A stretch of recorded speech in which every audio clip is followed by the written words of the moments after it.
Hi everyone, this is Jill Hurston. I'm the Director of Marketing at Synerzip. Thank you so much for joining our webinar this morning. I'd like to remind you all that this session is going to be recorded, and I will send out an email tomorrow with a direct link to the recording and to the presentation. With that said, I'd like to turn it over to Steve Mason. He is our VP of Engineering at Synerzip, and he's going to be moderating this session today. Steve, take it away. All right, thanks, Jill. Good morning, everyone. Today with us we have Yogesh Patel. He's Director of Engineering at Synerzip Pune and also one of our practice leads. He has 15 years of technology experience and deep expertise in both web development and cross-mobile platform technologies. Good morning, Yogesh. Good morning, Steven. So today we're talking about React, also known as React JS, which is a popular JavaScript library for building user interfaces for web applications. Now it seems like JavaScript frameworks and other things pop up about every 6 months. Could you tell me a little bit about the origins of React JS? How long has it been around for and how popular is it? Okay, so it's around 2.5 years. Facebook launched and open source React for the web at early 2015, and then they open source React Native for iOS.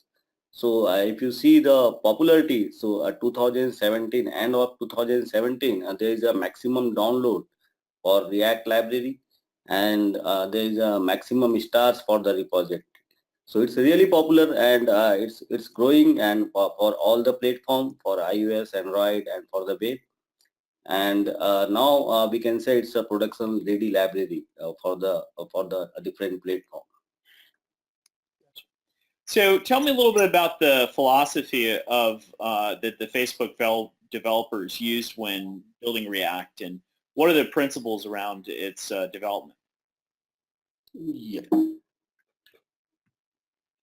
So when Facebook open source React, so they provided a small documentation. So and React is very simple to learn, and the philosophy is really simple to learn React, how to build a UI and apply this concept anywhere. Anywhere means in any platform. Like you can use React to build a UI for the web application for the browser. At the same time, the same concept you can build a UI for the Android and iOS. So here the philosophy is, and the total React is completely depend on the components. So React follow the component based architecture. So here to building a UI means you are building a component, and each component is composable. So whenever you have a component, so you can build a new screen. Building new screen in React means you are composing a component to create a new complex component. So finally, the UI in React looks like it's a component hierarchy. The other philosophy which every React project follow is a one-way data flow. So to maintain the code and to make your code readable after some time. So the one-way data flow is a strict rule in React, and the React provide one concept called JSX, a JavaScript extension, to build a declarative UI. So how to compose a component to build a UI is the way React provide is called a JSX. So you mentioned that React is a library and not really a framework. Could you talk a little bit more about how React differs from a framework like Angular? Right. So so I think the first thing we should know about React is the programming language.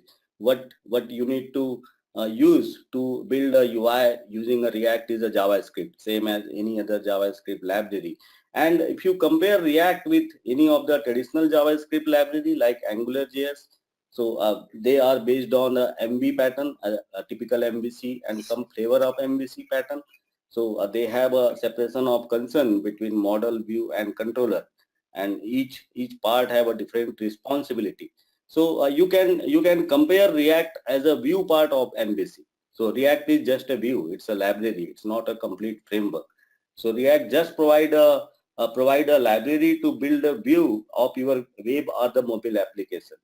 And the model implementation and the controller part means your business logic. You can use any of the cool things available in JavaScript, any utility library or any of the data management library. So that's something. That's why it's really simple, because we are talking about a small library called React, and it just represents the view of MVC. And here but there is no separation of concern like the other traditional library. So in case of React, so React component maintain its data, and based on that data change, React UI re-render the UI, re-render the complete DOM. So this is just a responsibility of component. I see. So could you tell me a little bit more about the strengths of the React library?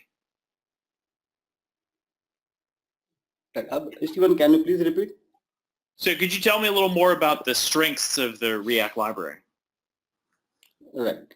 So here, so in the library itself, so like I already mentioned, so you build a component, and React library provides something called a virtual DOM. It's internal algorithm to render the UI and actually modify your DOM to reflect the data change on the UI.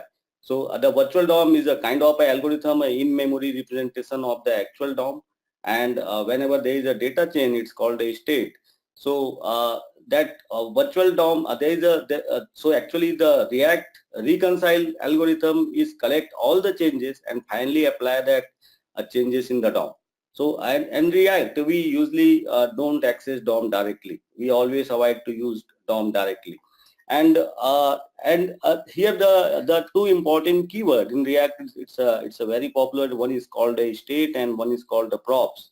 Both represent the data. So state is something which is going to be changed throughout your business logic, or some event handling mechanism, or some operation you are doing in a JavaScript code. And whenever there is a state change, again React algorithm start executing the virtual DOM operation, and based on the diff it will apply the changes on the actual DOM. It's called a re-rendering of your component. And that component hierarchy is actually a HTML hierarchy for the browser, and it's an actual native widget hierarchy for the mobile, iOS and Android. See. Gotcha.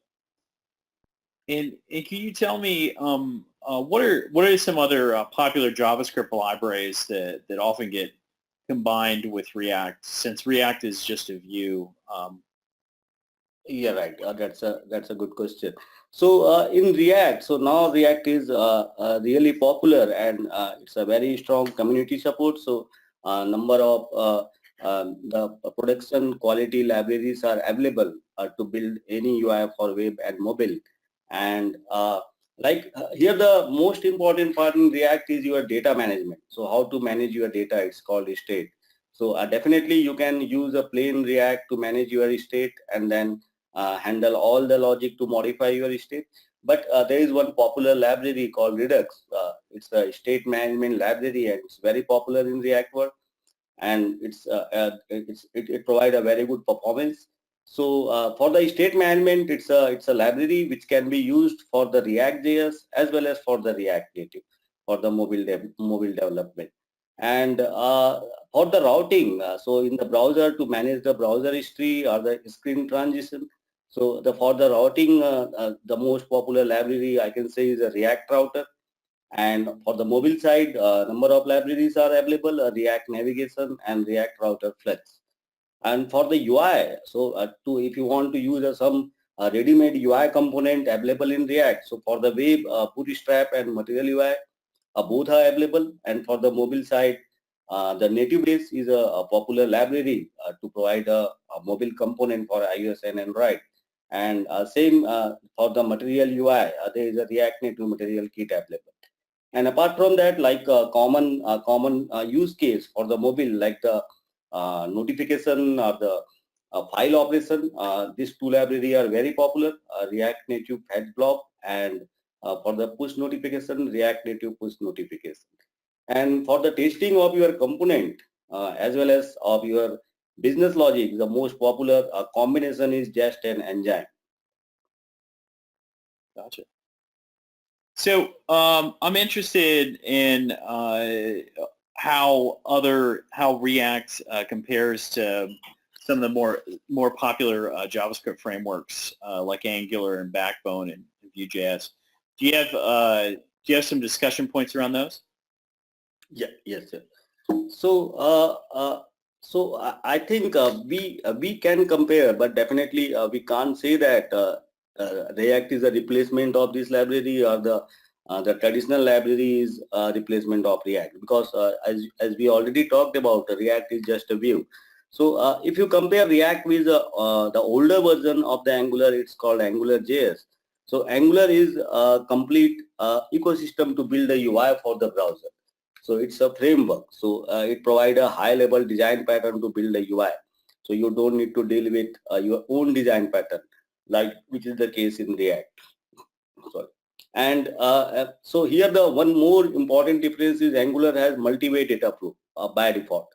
So it provides a multi-way data binding, and it's really very easy to introduce a complex coding pattern. And React follows one-way data flow. And again, the Angular follow model, view, and controller pattern, and React is just a composable component to build a UI. And performance-wise, React is using a virtual DOM, and the AngularJS was using a dirty checking, and sometimes really it has a poor performance for the complex UI. The other important popular thing in React is a search engine optimization to render the UI on server side, and which is not available in AngularJS. So this is kind of a comparison between the React and the AngularJS. And so I have a few points about the React as well as the latest Angular. It's Angular 5 and plus. And both are component-based architecture, and both follow one-way data flow, so there is no difference. And again, the biggest difference is Angular is a complete framework and React is just a view. And because Angular is a complete framework, it provides a abstract level, a high-level design pattern which you need to follow across the Angular development. And because React is just a view, so you can introduce your own design pattern for your application. It might be changed for the different application also. The important difference is the mobile support. So with Angular, so there is a very popular library called Ionic. It's a cross-browser mobile application. So you can use Angular concept to build a mobile application by using Ionic, and React provide a React Native as a library to build a mobile application for iOS and Android. And inherently, a React Native uses a native widget available in the Android and iOS SDK. The biggest difference, what I can say, is a learning curve. So in case of React, and because it's really simple to learn, it's just a view. So a learning curve is much longer in Angular. So you have to learn TypeScript. You have to learn all the basic building block of Angular. Then developer will be ready to start development. But in case of React, if you have a JavaScript background, so and you know a typical MVC framework, and you know what is the view, so learning React is really simple. And again, the difference, the internal architecture, how to render the UI. So React uses a virtual DOM, and the Angular, the latest Angular is using a service worker thread.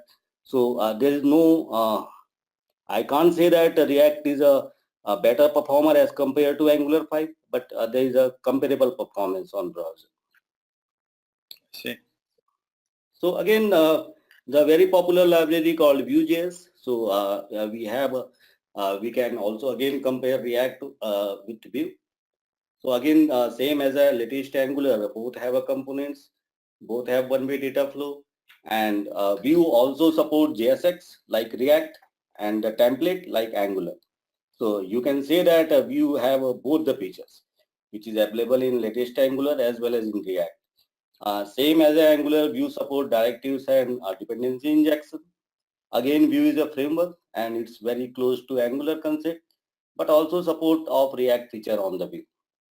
And again, biggest difference for the mobile, For the mobile, Vue supports framework 7 for the mobile web view. Again, it's a cross-browser mobile application development, and React provides a React Native.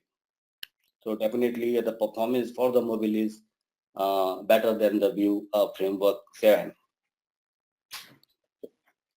So And yeah, finally, our yeah, customer backbone. So yeah, I'm curious about this.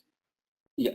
So again, it's two different worlds. So React is Vue, and Backbone is a model and the data binding with the Vue, and it provides some custom event and collection. Definitely, we cannot compare point to point with React and Backbone. Both is targeted for a different part of the UI development for the browser. And but with the Backbone, multi-way data flow is common. So it's based on the event and pops up kind of pattern. And React has strict one-way data flow. But this combination is really good if we have application built on the Backbone, and if you want to improve the performance or use the latest UI, so we can use React as a view with Backbone as model and binding. It's perfect for the Backbone-driven web application. Okay.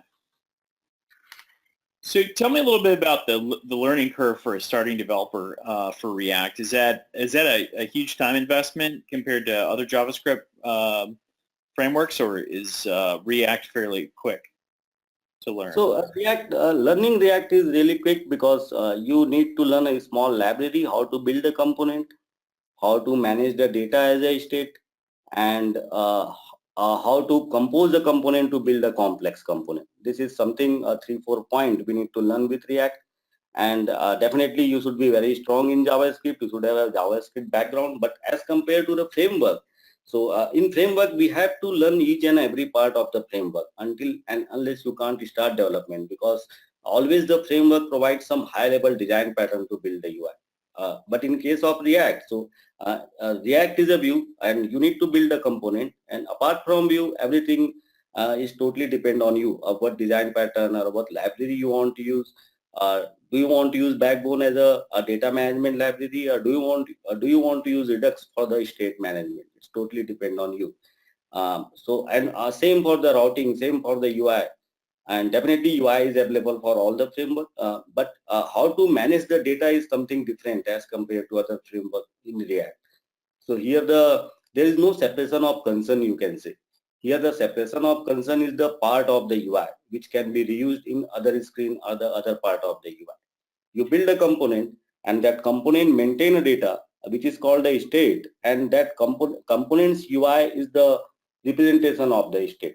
Whenever there is a state change, again component will be re-rendered by internal logic of React, and new UI will be on the screen.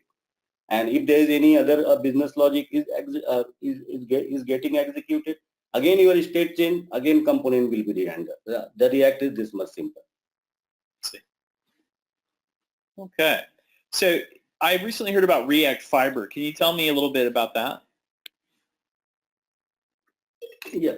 So especially for the complex animation, so you can take any example, like you are building a responsive web application and you want to access your web application from mobile, and to create an animation from your view code or from your JavaScript library, it's really a tough task to maintain the timing and when to change the data to provide a required animation. I'm just taking one example. So what React Fiber, what Facebook guys are doing, so they are enhancing React library to provide more lifecycle method. So if you compare React Fiber, the feature what they are trying to introduce with the existing React. So in existing React, there are 5 to 6 lifecycle method available, and definitely you can change the state. And whenever there is a state change, always React will re-render the component and its children also. But there is no control if you change the state, how your data should flow. There is no control. You can't say that I want to push that changes before some other changes. This is not possible in existing React framework.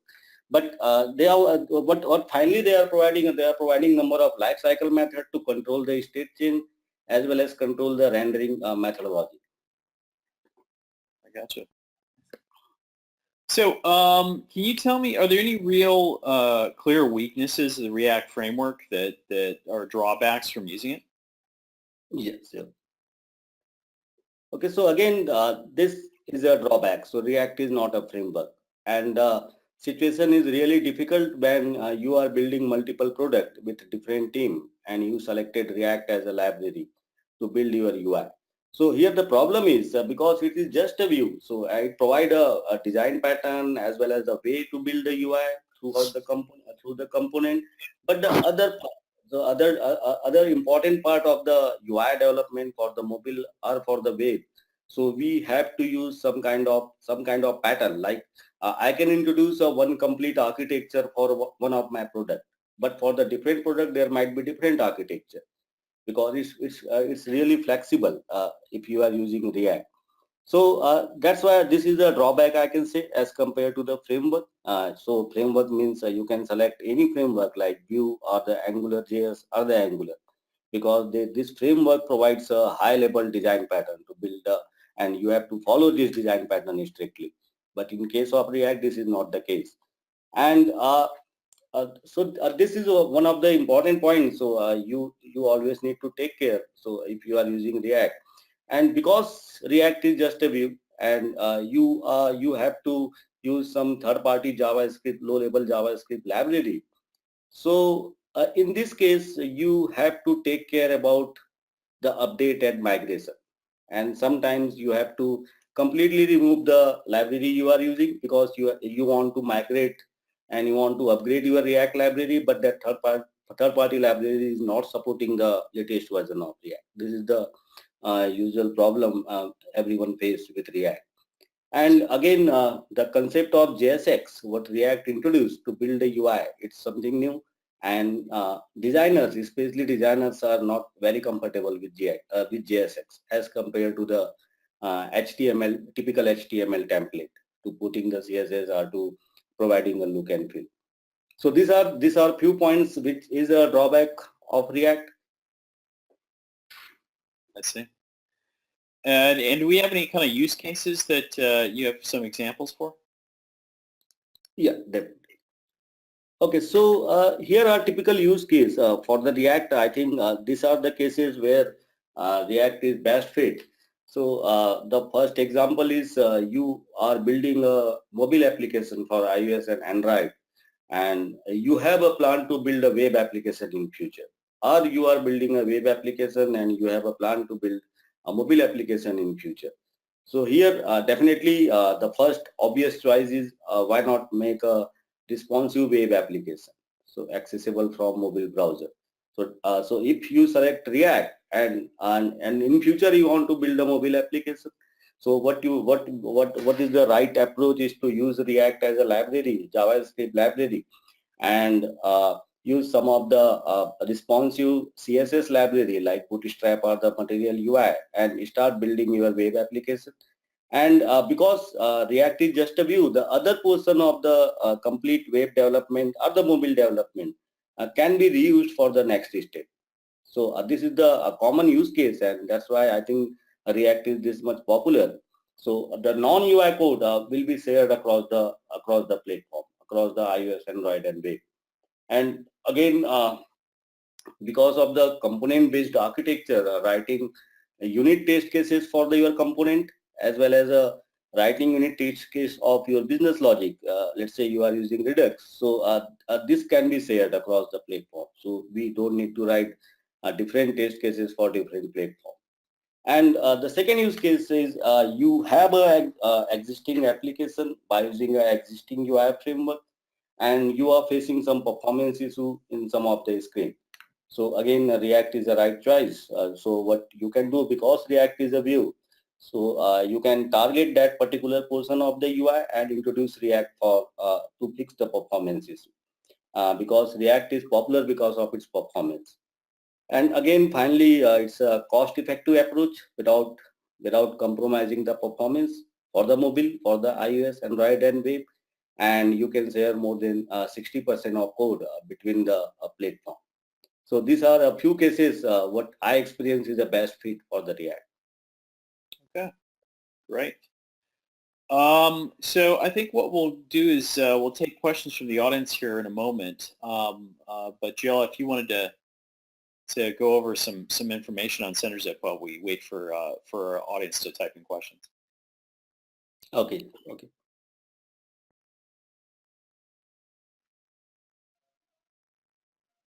Stephen, why don't you go over these slides? Okay, sure.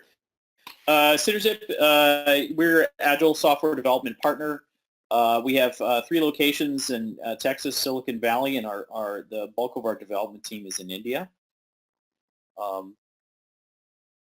Jill, can you advance the next slide, please? Sure. We have 500 developer team, been in business a little over actually 14 years, and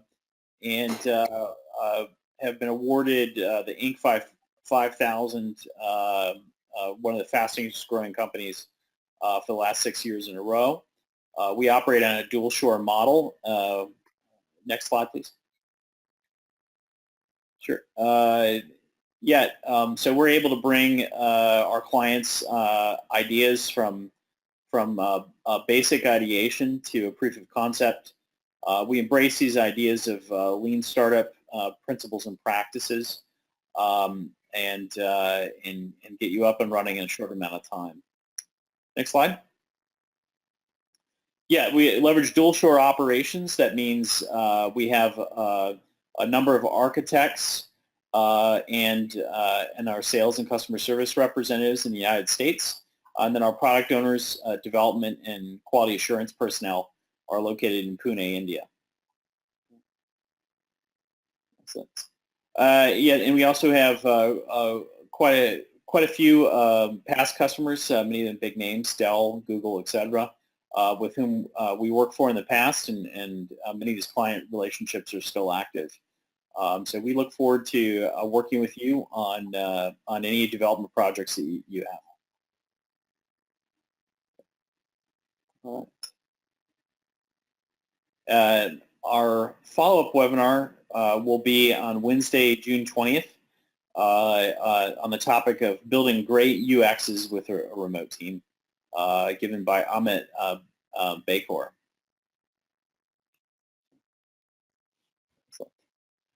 So I think we only have one question from the audience, and this was on the UI framework,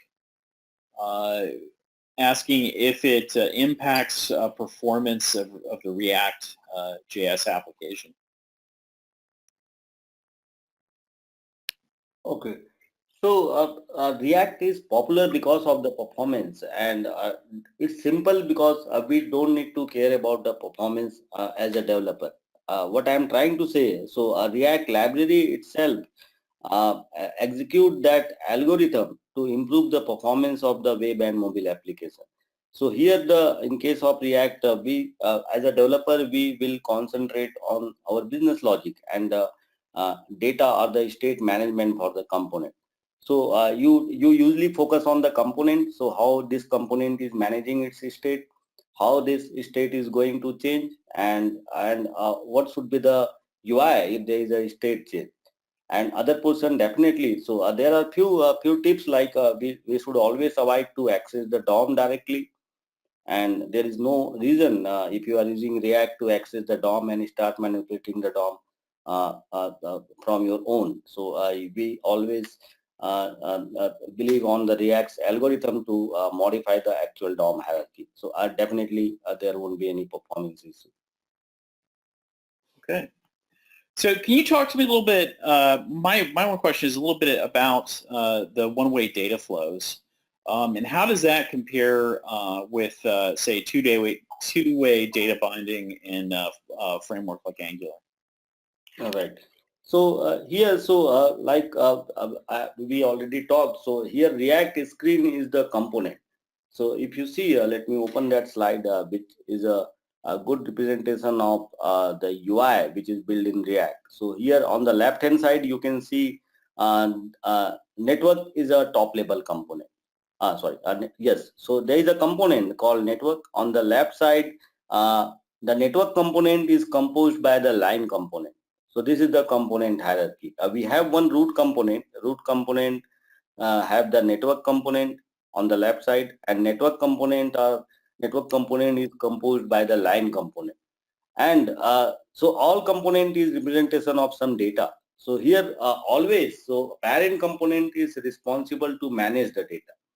Like the network component may responsible to manage the data for the lines.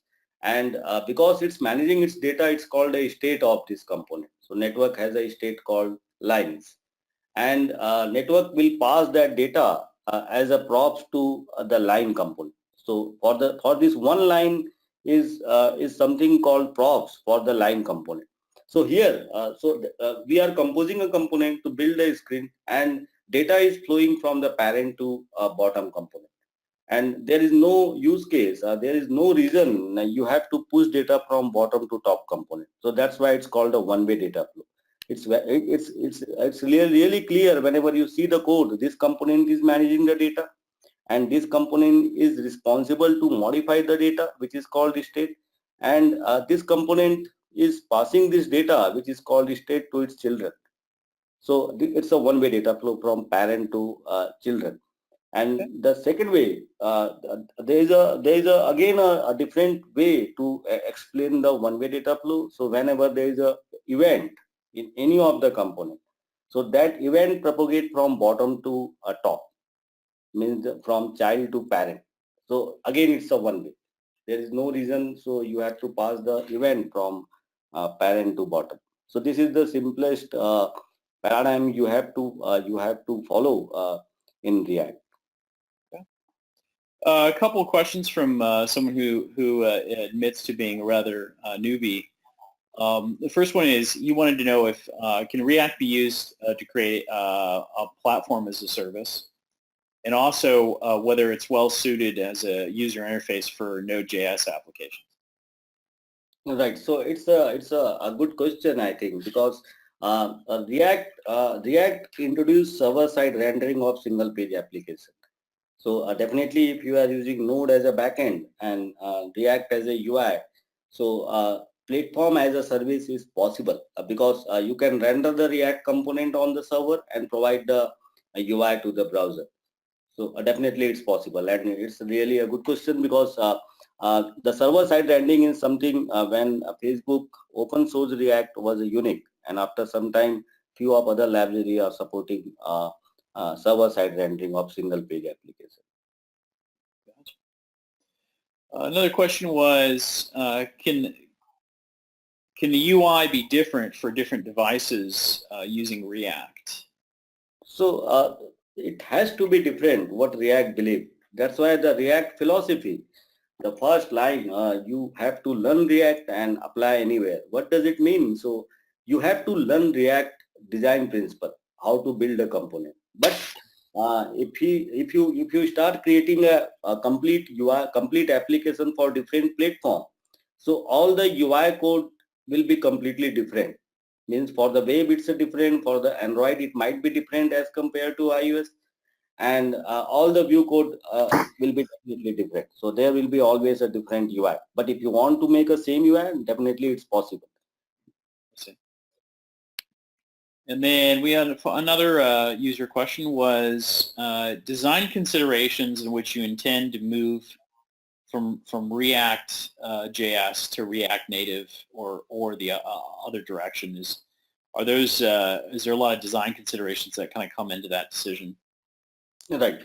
So so I think this is not the usual case with React because here you can say, so in React UI development for the web or for the mobile, so you build two things actually. So one is the component, which is a React component, and one is the common part of the application, like the server communication, managing your data, implementing your business logic, and writing a unit test case.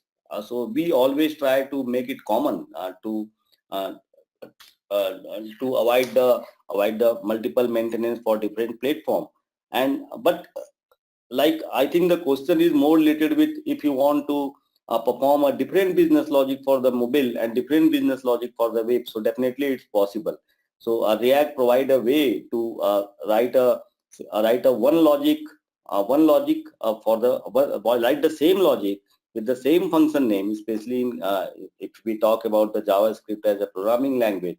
So we can write a same function, we can use the same function name, but the implementation is different for the web and for the Android and for the iOS. So definitely it's possible. Well, I think that's all the questions we have from our audience today. Yogesh, I wanted to thank you for the time, and it's been a pleasure speaking with you this morning.